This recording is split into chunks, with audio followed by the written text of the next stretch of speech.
존경하는 안산 시민 여러분, 안녕하십니까? 민중연합당 안산 상록갑 국회의원 후보 기호 5번 홍연아입니다. 민중연합당이란 이름 생소하시죠? 무상의료 무상교육을 첫 공약으로 내걸고 2000년에 출범했던 민주노동당이 민중연합당으로 더 커져서 돌아왔습니다. 이제 갓 창당 한 달을 넘긴 민중연합당이 얼마 전 기분 좋게 1등을 했는데요. 이번 총선에 25명, 45%로 가장 높은 비율의 여성 후보가 출마했기 때문입니다. 또 1등을 한 게 있습니다. 후보자 평균 나이 39세, 가장 젊습니다. 민중연합당은 씩씩하게 뛸 준비가 된 정당입니다. 1% 대한민국을 바꾸고자 99%가 직접 정치를 하겠다고 나섰습니다. 청년들의 흑수저당, 노동자당, 농민당, 엄마당이 함께 손잡았고 빈민당, 예술가당 등등 더욱 다양해지고 더욱 커져갈 새로운 진보정당입니다. 젊고 씩씩한 정당, 99%의 희망, 민중연합당 꼭 기억해 주십시오. 국민 여러분, 그 참사만 아니었다면 다가오는 4월 13일 생애 첫 투표를 할 수 있었을 아이들이 있습니다. 304명의 무고한 목숨이 쓰러져 간 지 2년이 되어 갑니다만 세월호의 진실은 여전히 선체와 함께 가라앉아 있습니다. 특검을 발동해야 할 여야는 약속을 뒤집고 정부는 조직적으로 진상규명 활동을 방해하며 심지어 선체인 양도 하기 전에 특조위 임기가 끝나버릴 지경입니다. 그런데 특별법을 개정해야 할 여야는 완벽히 책임을 방기하고 있습니다. 최정명, 한규엽, 아이들의 아빠이자 한 아내의 남편이며 평범한 대한민국 국민, 비정규직 노동자의 이름입니다. 몇 년이 걸려 대법까지 승소하고도 불법 파견인이 직접 고용하라는 판결을 지키라고 말하기 위한 고공농성을 300일 가까이 이어가고 있습니다. 그런데 박근혜 정권, 거의 모든 노동자에 대한 비정규직화와 마음대로 해고까지 밀어붙였습니다. 쌀값 보장이라는 대통령 공약 지키라고 요구하다가 민중총궐기에서 경찰의 살인적인 물대포에 쓰러진 백남기 농민, 130일 넘게 사경을 헤매고 계십니다. 그런데 책임지는 사람커녕 사과하는 사람 하나가 없습니다. 역사의 회귀, 가치의 회귀, 그래서 일상의 회귀까지 더 이상 허용할 수 없다는 절박한 심정으로 민중연합당 기호 5번 홍연아는 여기에 나섰습니다.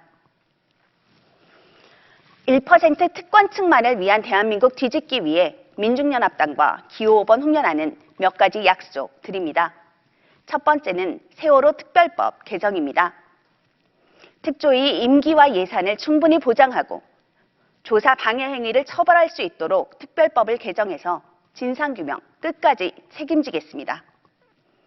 두 번째 약속은 99%의 희망 민중연합당의 대표 공약인 재벌세 제정으로 청년 일자리 창출, 비정규직 문제 해결입니다.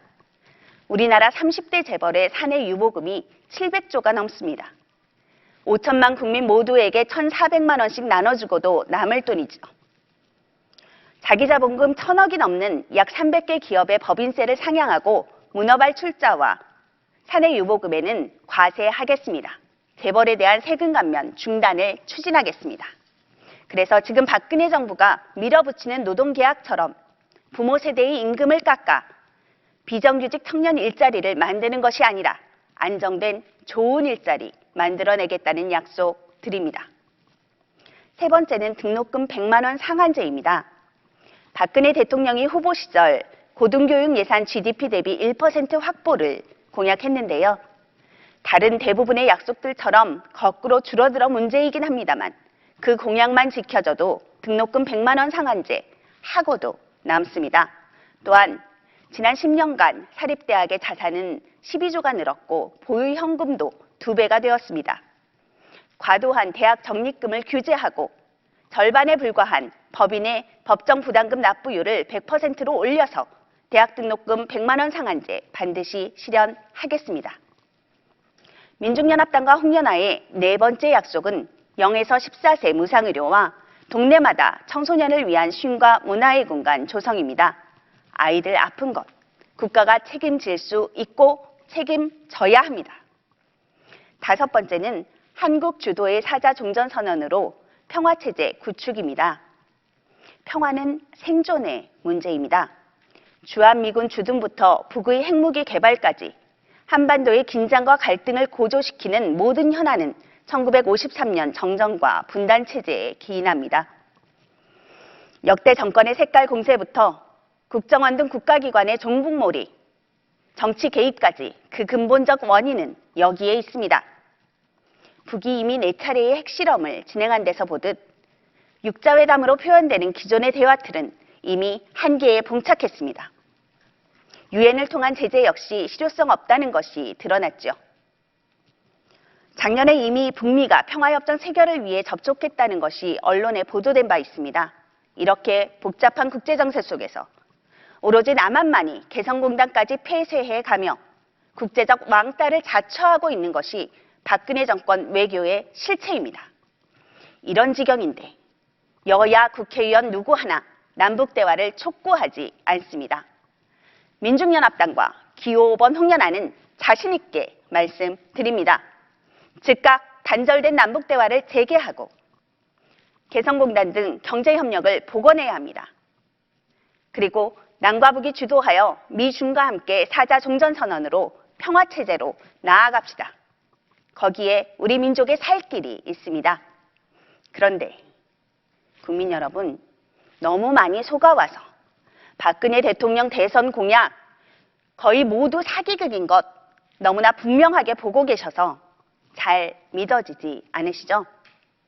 저 기호 5번 홍연아는 안산 유일의 진보정당 시의원, 경기도의원으로 일하며 안산 시민들과 동고동락해 왔습니다. 지금은 당연해진 무상예방접종, 저 홍연아가 이곳 안산에서 시작해 전국으로 확대되었습니다. 반월동에 보건지소를 만들어냈고 상록고등학교 세워냈습니다. 경기도 공공산후조리원 조례 통과시켰고 관내에 하나도 없던 혁신학교와 준비교지정 이루어냈습니다. 단 한 명이었지만 안산과 경기도를 움직였던 홍연아가 민중연합당과 함께 99% 민중과 함께 약속 반드시 지켜내겠습니다. 국민 여러분, 돈 있는 사람만 하는 정치, 빽 있는 사람만 위한 정치 신물나지 않으십니까? 많이 배우고 똑똑한 것 같아 국회에 보냈더니 배신만 안긴 대리정치 이제 그만합시다. 이제 우리가 직접 정치합시다. 전세금 상승률 18.2%, 청년 실업률 역대 최고, 역사교과서 국정화에 테러방지법 통과까지 대통령의 독주는 끝이 없는데 120명이 넘는 야당 국회의원들 무엇을 했습니까? 농민들 다 죽이는 한중 FTA, 재벌들 구조조정 쉽게 하는 원샷법 모두 야당이 통과시켜 주었습니다. 도저히 못 참아서 함께 나선 정당 민중연합당입니다. 민생이 파탄나고 민주주의가 만신창이가 되고 있는데도 싸우지 않는 야권은 이제 퇴장시켜 주십시오. 민중연합당이 제대로 싸울 수 있는 야당이 되어 박근혜 정권의 무능 독재 반드시 심판하겠습니다. 정당 투표는 16번 민중연합당에 꼭 투표해 주십시오. 다가오는 4월 13일 차선을 찾으려 애쓰지 마시고 최선에 투표하십시오. 1% 대한민국 뒤집읍시다. 선명야당, 진보야당, 99%의 희망 민중연합당과 진보정치로 한 길 홍연아가 앞장서겠습니다. 99%가 함께 승리합시다. 고맙습니다.